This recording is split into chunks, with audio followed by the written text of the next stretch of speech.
কলকাতা স্টাইলে মজাদার চিকেন বিরিয়ানি। সবাই মিলে বিসমিল্লাহ বলে খাওয়া শুরু করে দাও। মামু কেমন লাগলো খাইতে? মামা খেতে দারুণ হয়েছে। হয়ে গেছে বাপ। মা কত সুন্দর একটা বাসনা বেরিয়েছে, দেখো কত সুন্দর লাগছে দেখতে।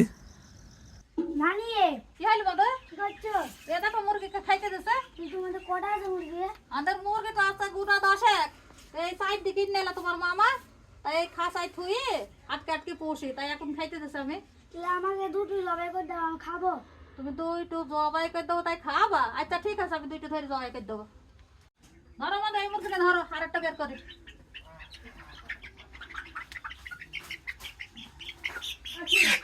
চলো জবাই করতে হবে এবার। আম্মু কি হল বন্ধু? এই নানি দুটো মুরগি ধরে এনেছি, জবাই করে খাবো। করিছো কি মামু? হ্যাঁ, মুরগি সাইডে তো আমি পোষার জন্য কিনে নিয়ে এসলাম, তো তুমি জবাই করে খাবা? ও বাবা, এসি আমার ভাই লস করে দেখা গেল তোমার। আমার ভাই লস করে জানি তো আমি আসি। তো যা হয় হোক বাপ, মুরগি দুটো জবাই করে দাও। তো মুরগি তো মা খুব একটা বড় হয়নি, তো কি করবা? তাহলে এক কাজ করি, হ্যাঁ ওই মুরগি দি চিকেন বিরিয়ানি করলে কেমন হয়? মামা তাহলে হেভি হবে। খালি ভালোই হবে, বাবু যখন বলছে। তাহলে কাজ করি, মুরগিগুলা জবাই করে নিয়ে আসি, হ্যাঁ। শুরু করে দাও চিকেন বিরিয়ানি। আচ্ছা ঠিক আছে, জবাই করে দাও।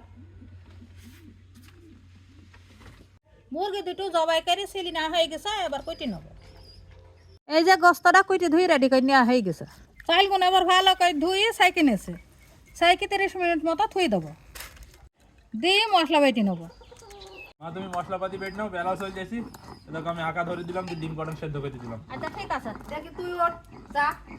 আমি আর উঠবো না, আর তোকেও কাজ করতে হবে না। তুই একদিন কুটুমের মতো এসছি, কুটুমের মতো খাওয়া দাওয়া করি থাক। ও বাবা, আমার বাড়ি আমি এসে আমার কুটুম করাইছি। তো তোরই বাড়ি হলে থাক, তারপরে তুই আজকে বসে বসে খা, কাজ করতে হবে না। বাহ, তুমি ওই একাতে ডিমটা সেদ্ধ করে নাও, আর এই একাতে আমি পেঁয়াজের বেরেস্তাটা করে নিই। ঠিক আছে, বেলা তো খুব ছোট, সময় তো খুব কম। হ্যাঁ। তুই একা তুমি বেরেস্তাটা করে নাও। আচ্ছা ঠিক আছে, দেখো তাইটি তো করছি আমি। এ আপু, এদা তুই কাজ করতে চাচ্ছি, তোকে ডিমের খোসা ছাড়াই দিলাম, ডিমের খোসাগুলো ছাড়া। দে দে, পেঁয়াজের বেরেস্তা করি না হয়ে গেছে। এবার গোস্ততে মশলা মাখিয়ে নেবো। দিয়ে দিলাম আদা বাটা, রসুন বাটা, নুন, ঝালের গুঁড়ো, বিরিয়ানি মশলা, পেঁয়াজ বেরেস্তা। এবার একটা নেবো রস দিয়ে দেবো, আরও দিয়ে দিলাম সরিষার তেল। এবার ভালো করে মাখিয়ে নেবো। গোস্ত মাখানো হয়ে গেছে, এবার চাপা দিয়ে ঢেকে ফেলাম। এবার ডিমগুলো হালকা করে ভেজে নিয়েছে, এবার আলুগুলো ভেজে নিয়েছে। বিরিয়ানির মধ্যে মোটা মোটা আলুগুলাই খেতে ভালো লাগে, তাইতে আলুগুলো মোটা মোটা করে কেটেছে। আলু নাল করে ভেজে নেওয়া হয়ে গেছে, এবার নামিয়ে নেবো। এবার গোস্ত আউজে নেবো, তেলে দিয়ে দিলাম এলাচের ফলার কাঠ। এবার দিয়ে দিলাম পেঁয়াজ কুচি, পেঁয়াজ ভেজে নেওয়া হয়ে গেছে, এবার গোস্তগুলো দিয়ে দিলাম। এবার ভালো করে 8-10 মিনিট আউজে নেবো। গোস্তটা যাতে আজাইতে আজাইতেই বেশিরভাগ সেদ্ধ হয়ে যায়। বাবা, আমি গোস্ত আজাইতে আজাইতে তুমি একাই ভাতটা চড়ি দাও। মা ওই একাতে গোষ্ঠটা আউজে নিয়েছি, আর আমি একাতে ভাতটা ছড়িয়ে দিলাম। ভাতের মধ্যে দিয়ে দিলাম এলাচির ফলার কাঠ, 1 চামচ নুন, মধ্যে আরও দিয়ে দিলাম তেল। তেলটা দিয়েছি তাই ভাতটা সুন্দর ঝরঝরি হবে। মফুটি গেছে, এবার ভাতের চাল দিয়ে দিলাম।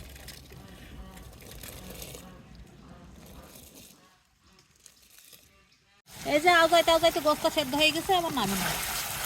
ভাতটা 60% সেদ্ধ হয়ে গেছে, বাকিটা যখন ভাপে দেবো তখন সেদ্ধ হয়ে যাবে।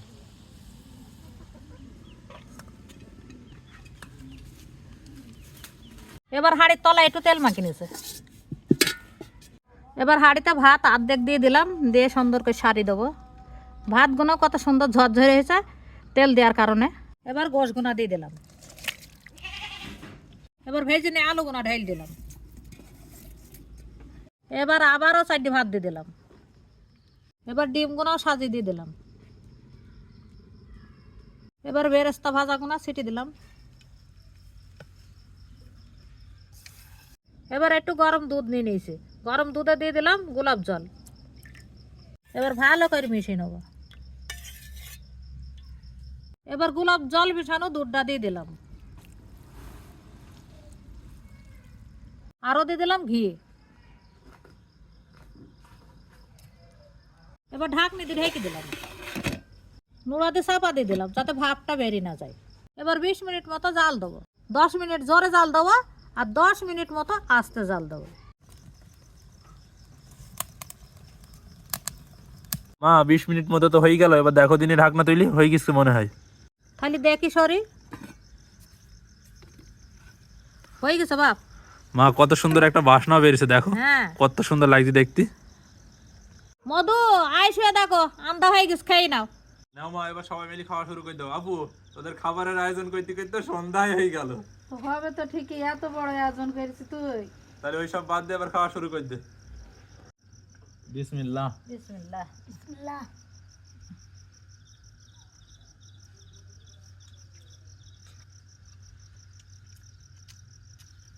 মামু কেমন লাগলো খাইতে? মামা খেতে দারুণ হয়েছে।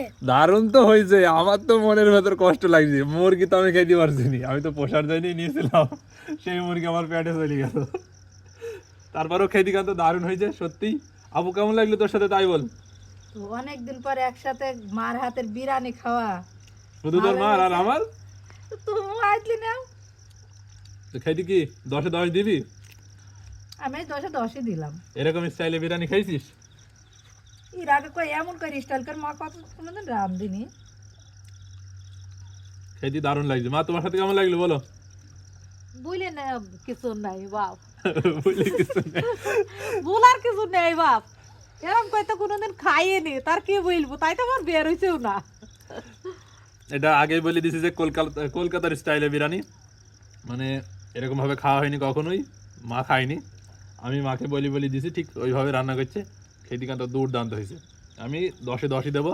আর কলকাতায় থেকে যদি কেউ ভিডিওটা দেখেন অবশ্যই জানাবেন এই রেসিপিটা হয়েছে কিনা। মানে সবারই বেশ ভালোই লাগছে।